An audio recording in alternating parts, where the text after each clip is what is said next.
Dalam rekonstruksi yang dilakukan di halaman Polsek Seberangulus 1 terungkap dua tersangka kakak beradik BM dan AG memerankan 21 adegan rekonstruksi.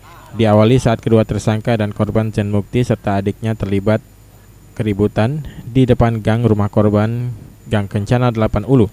Lalu kedua tersangka pulang ke rumahnya di lorong bersebelahan dengan rumah korban untuk mengambil pisau dan mendatangi korban lagi. Saat bertemu dengan korban yang telah memegang cuka parah menyiram kedua tersangka, akhirnya disiram oleh cairan keras hingga mengenai tangan kedua tersangka. Hingga oleh kedua tersangka, korban langsung dirangkul dan ditusuk. Sementara adik korban Zulkifli yang melihat kakaknya ditusuk berusaha membantu dengan membacokkan parang yang dibawanya ke tersangka AG hingga sempat melukai tangan kanan AG. Sementara tersangka BM masih menusuk korban Chen Mukti hingga terkapar dan tewas. Wakapolsek SU1 AKP Nasharudin yang memimpin rekonstruksi menerangkan, rekonstruksi ini terpaksa dipindahkan ke halaman Polsek SU1 karena kondisi di lokasi kejadian yang tidak memungkinkan. Sementara dari pemeriksaan yang dilakukan, awal permasalahan karena keributan mulut mengenai piutang narkoba.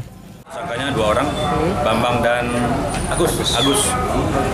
Untuk korban si Jen. Selanjutnya untuk berkasnya Bang gimana? Setelah kita lengkapi dengan adegan rekonstruksi terakhir ini, kita kirim ke JPU. Kalau dilakukan rekonstruksi di lapangan Bang? Iya, setelah rekonstruksi ini untuk kita untuk melengkapi berkasnya. Kenapa nggak dilakukan di TKP Bang?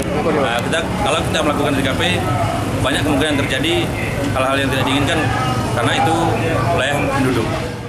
Selanjutnya, setelah proses rekonstruksi dilakukan, berkas perkara kasus pengeroyokan yang menyebabkan korban Chen Mukti meninggal akan dilimpahkan ke Kejaksaan Negeri Palembang oleh penyidik Polsek SU1. Aji Delia, PAL TV.